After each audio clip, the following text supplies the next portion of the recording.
Yeah. I think this is the important thing that we miss too, is that purpose doesn't go away after a certain age. We have purpose, like Grandpa Holly showed us, until our very last breath. And sometimes purpose takes you in new paths. Welcome to More Than Small Talk. We're Susie Eller, Jennifer Watson, and Holly Girth, writers and real life friends. We're inviting you to go deeper, become freer, and feel more connected. So imagine you have a cup of coffee, a mug of tea, or a green smoothie in your hand, and we're all hanging out in your favorite place together. Hey, More Than Small Talk friends, have you ever thought it's too late for ... We probably all have. So this week, that's what we want to have a conversation about. And Susie, you brought this to us as something we could discuss. So tell us a little bit about that. You know, I am on the social media threads, and it's interesting because lately I've been seeing several conversations that all have kind of the same concept. And it's asking questions like, hey, I'm 40 years old. I'm thinking about writing a book. Is it too late? Or I'm this age and I've really never had a sweet relationship. Is it too late for me?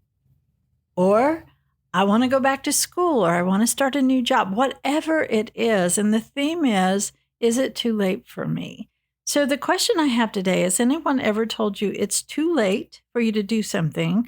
And what was that about?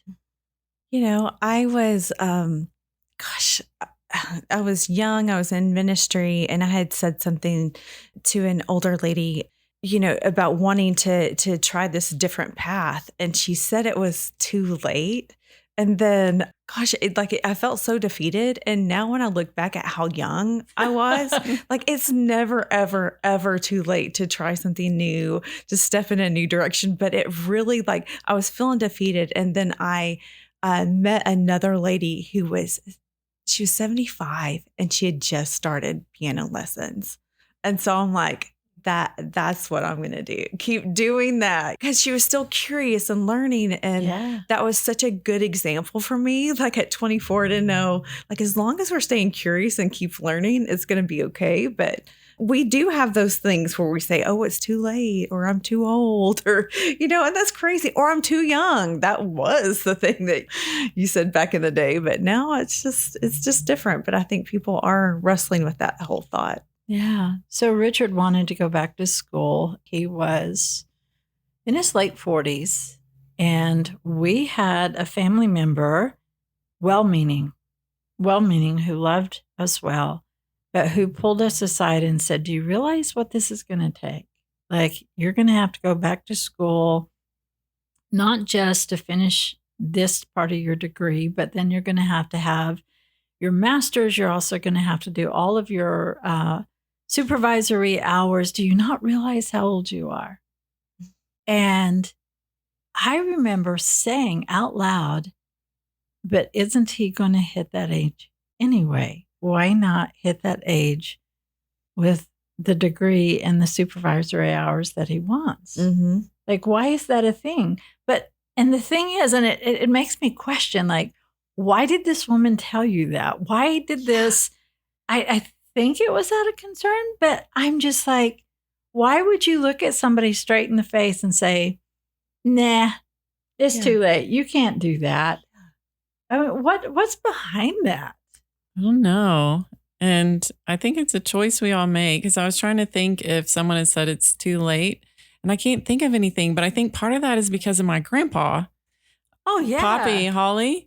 I'm named after him, but I remember he took a computer course at 85. Yeah. Because he was still running his own Christian bookstore at 85. Yeah. And he was like, computers are the future. I've got to understand computers. Yeah. And so there are all kinds of things that he did for the first time in his 70s or 80s. Yeah. And when he went home to Jesus, he still had a list that he was checking off. I love that with my whole he never stopped. Yeah. We went to Yellowstone one time with him. And the rest of us would be back in the car, and he would still be out photographing a buffalo, and we finally would have to be like, Poppy, get in the car.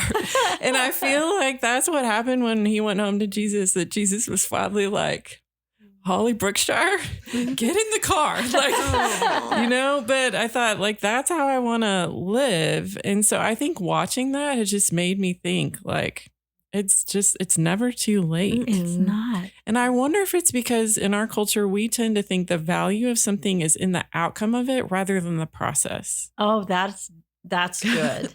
Like, are you, Yes. is the outcome you're going to get from this like worth it? When Poppy was just doing stuff because he was curious and he liked Yes. exploring the world and he enjoyed growing and learning and like feeling alive and blessing others through what he learned. And so he was very process focused more than outcome focused when it came to trying new things. So I wonder, what do y'all think? I think it's sometimes it's out of protection because it's like, okay, you've made it this far, let's say relationship wise. Why would you risk having your heart broken? Why would you risk it not working out? Just keep doing what you're doing. It seems to be It's not working. safe. Yeah. So I think that's part of it sometimes. But I think we can get stuck in a rut where whether it's because of our age or whatever, or that it's really hard to do something new, that we can ask our own selves that question. Is it too late for me to do that? And then you have these other voices saying, it's probably too late. You know, that's really hard. Why don't you just settle and do what you're doing? Yeah. So I don't know. I'm not 100% sure. I always just feel like saying it's too late for me is fear-based. You know, the whole thing is just rooted in fear because but like really failure is not trying, you know? And like we don't have to get it right. It is the process. So I just think that for so many of us, our cautious people, you know, it's because they've been held back by fear. But I don't want to, you know, take my last breath and say, I wish I would have, you know? And so I don't know. What do you think that it is for people that say it's too late? I mean, there's, you know, ageism, there's all of these things, but I just, and I don't like that because I don't think that there's any limit. Like as long as we're breathing, there's still hope. And as long as there's still hope, there's still stuff for us to do and try. And there's still purpose. Yeah. I think this is the important thing that we miss too, is that purpose doesn't go away after a certain age. We have purpose, like Grandpa Holly showed us, until our very last breath. And sometimes purpose takes you in new paths.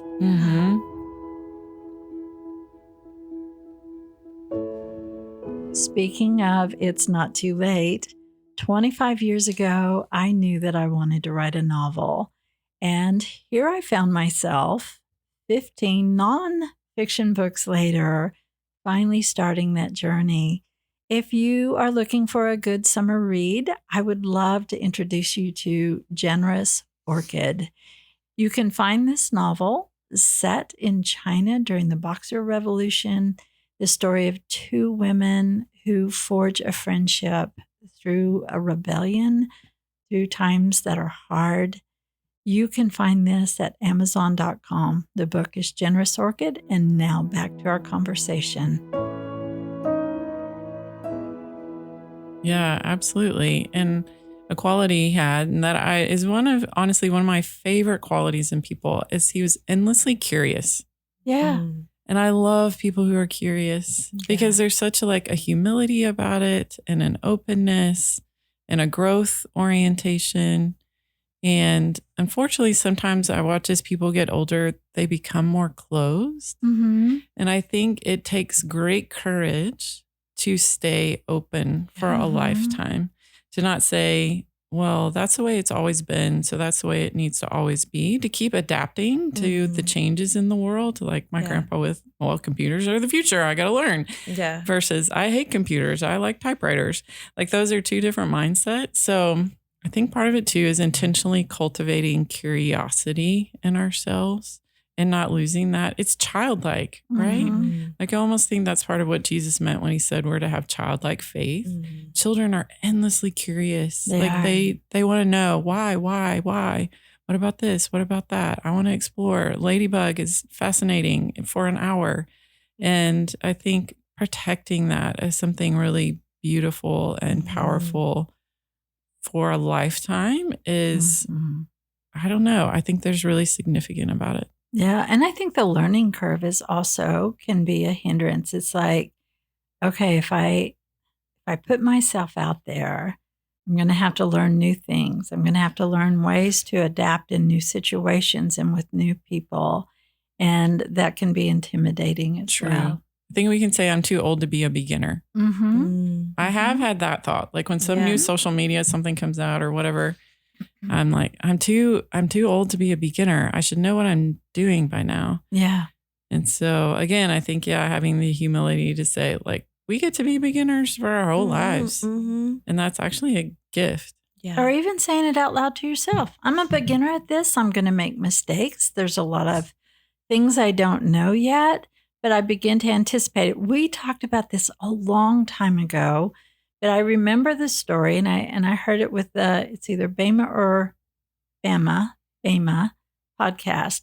But it was talking about the scribes they had the Torah, and as they were studying this and serving as scribes, if they came across something they did not know, they would literally stand in the room and dance. And what they danced about was, instead of saying, oh, I don't know how to do this, I don't understand this, it's, what is God about to show me? And they would dance in anticipation of what God was going to show them because they didn't know. And it is such a shift in perspective.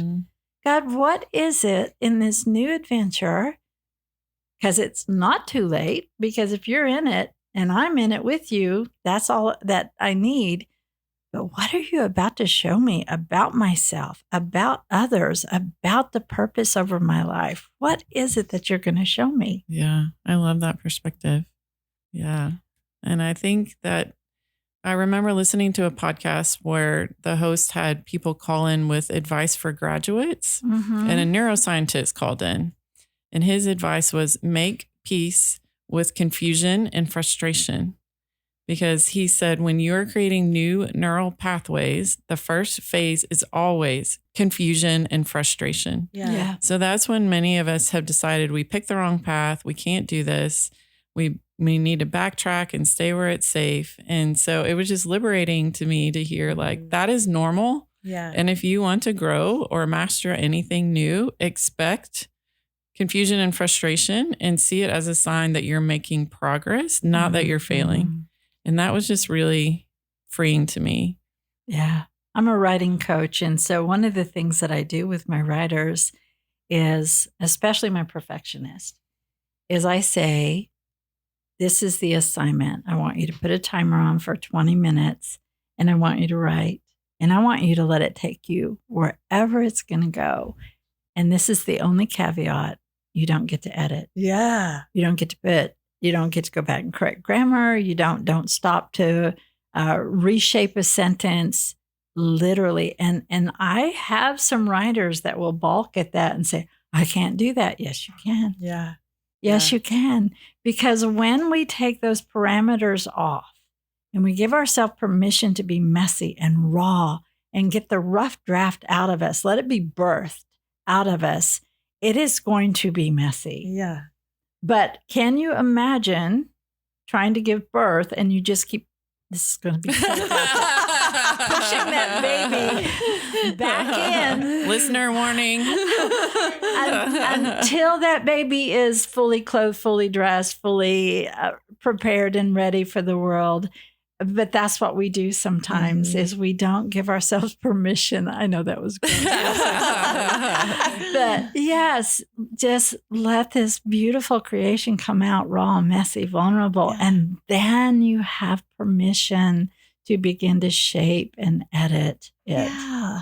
Holly, you had told me about a conversation that you had with Mark. This was probably years ago, about starting something new. And you were like waiting. How complete should it be? Yep. Yeah. And he gave you a percentage. It was 75%. 75%. 75%. We all remember. Yes. Yeah. I was like, what percentage does this need to be to release in? I was thinking like, 98, 99. Yeah. And he was 110. like 75%. And I was like, that is a C. That is unacceptable. And he was like, Holly, come on. Your 75% is probably, Yeah. far more than enough to get Yes. started. Yeah. And I've learned to launch things at that because then you learn, Yeah. to put something into the world in some way. You learn because you get real time feedback. Because there's only so far that internal research on anything, whether it's a skill you want to Yeah. learn or whatever it is. And I do. Obviously, all of us still think about Mark's 75%. Oh, do. It's so helpful. But, It is. but we're all learning as we go. And what I'm Yes. learning is no one has it all figured out. Not one person that I've met is like, oh, I'll tell you how to all do all of that. No, we're figuring it out as we go. And that's the beautiful thing. It's the journey. Yeah. And so it's not about perfection. It's about Yes. just processing through it, Yeah. just finding out your purpose and trying things and failing at things. And how else do you learn? Yeah. Yeah. How else do you learn? So if you're listening and you're saying, is it too late? Probably not. No. Probably not.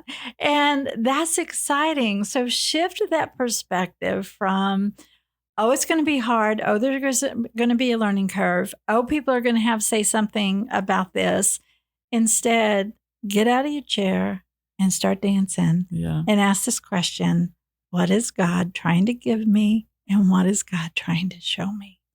And one final thought, when we were talking about beginners, I was thinking about how we're going to a new heaven and new earth. Mm-hmm. And when Jesus says it's going to be the renewal of all things, that word is palingenesia, which means Genesis again. Look at you pulling out And those. so I probably mispronounced that. But anyway, it's basically Eden again. It's the earth again. So I felt like when we were talking about that, Jesus was like, sweetheart, you're all beginners. Yes. Like our whole Yes. lifetime on this earth, we are beginners Of the course. entire time. And I truly 100%. believe that we are going to continue to grow in our gifts and discover new things and learn and Yes. be the fullest of our humanity in so many ways. So it's a Yeah. relief too to just say, on this earth, we are all beginners all the time, and that is okay. It's not too late. And that's it for today's episode. Thanks for going deeper, becoming freer, and connecting with us. More Than Small Talk is a part of the KLRC Podcast Network and is produced by Kara Culver. Show notes and resources are available on the More Than Small Talk page on klrc.com. You can also join us in our Facebook group. Subscribe to More Than Small Talk on your favorite app so you won't ever miss an episode.